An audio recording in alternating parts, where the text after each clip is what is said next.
Hello YouTube, this is the Sinnoh Trainer, and today I'm going to be showing you a little video that's off topic. It's not necessarily iOS advice, and of course it's not necessarily Pokemon either. And I will be getting back to Pokemon. I know I've been out of that for a while, but this is something that I thought was very important and needed to be made in a video. So I got the Ouya recently. I got it at Target, and it was actually the last one they had. Walmart and GameStop and those other stores are actually sold out of this, and it's really weird because I mean this thing is really popular apparently. Um, it's a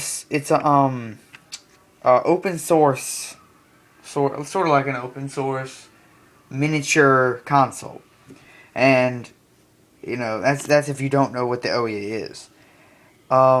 But the point of this video is not to talk about the Ouya, but it's to show how to put batteries in the controllers. Because nobody really knows. I mean, the instruction booklet, I don't really have it with me now, but the instruction booklet, when I got it and I looked through it, actually didn't say anything about how to put batteries in the controller. And it was really weird.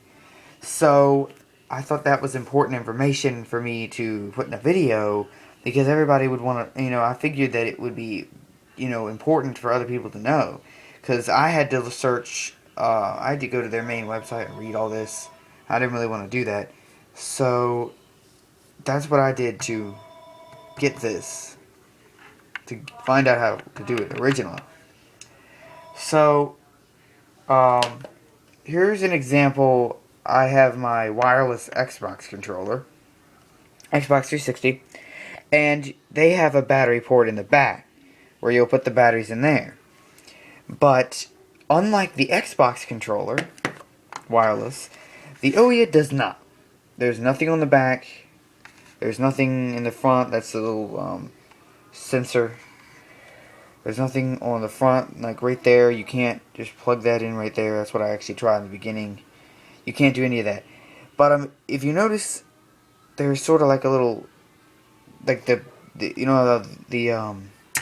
sides here are a different color than everything else. It's black, and these aren't, because these two pieces are actually covers. You can take these off, but it takes a little bit of. You got to be careful with this, and you got to pull it off, kind of carefully. I'm trying to hold the camera while doing this, and it's not as easy. But see, here's a cover. And it covers about half of that, and then one of these is covered, and then that's what that does. But underneath the cover are the batteries. One on each side. And so, I'm going to take this one off real quick. Just, hold on.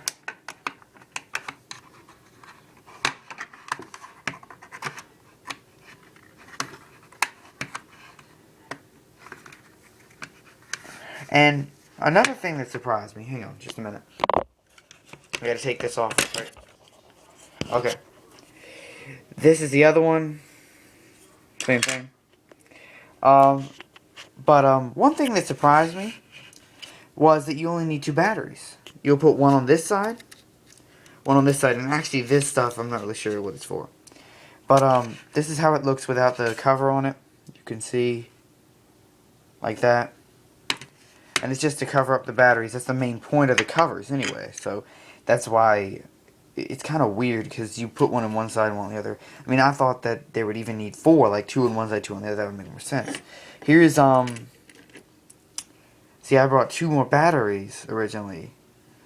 And I still have them up here, because I thought that you would need two on one side, two on the other, the way they organized this. But you actually don't. The way this actually works is, you have one little battery in there, and you just insert it, and then you gotta actually, when you first get it and take the cover off, you need to take this and pull it out and put the battery in. Don't put this underneath it. Stuff this in above it. unless you want to actually sit the battery in it, but I don't really think it matters. I don't know what that actually is for, this stuff here. I don't really have any idea.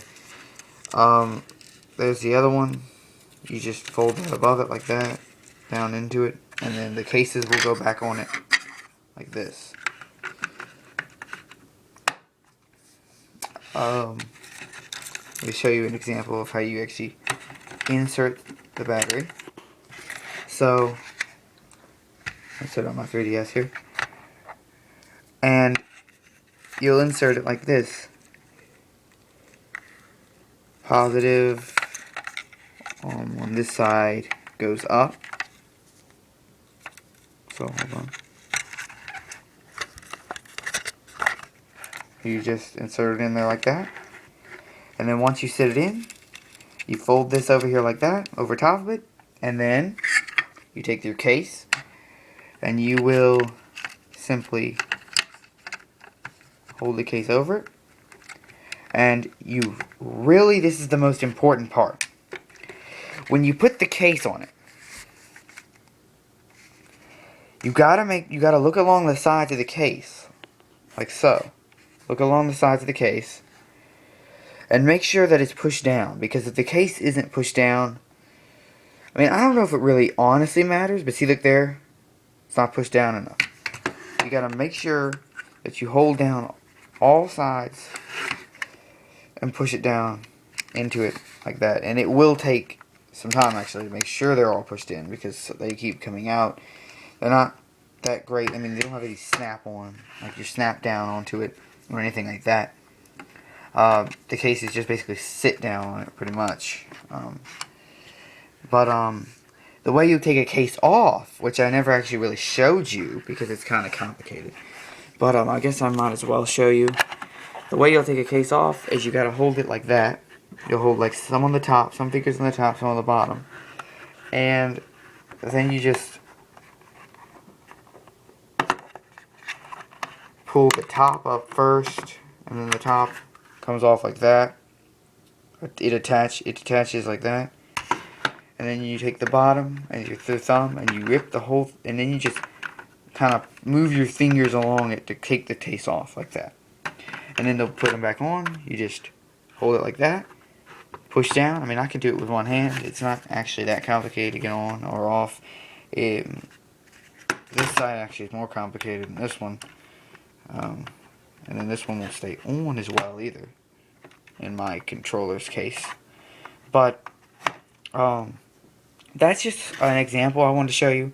I just thought it was necessary information to tell you about how you should do that. See, the packaging had, also with the packaging it has, like this. Don't know if you can see it. But see that tape, you can kind of see, is on all of it, like all over it.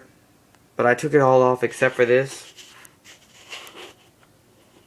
part along the little sensor, because I figured it would protect the sensor. But you turn the controller on by holding this button down here once you put the batteries in.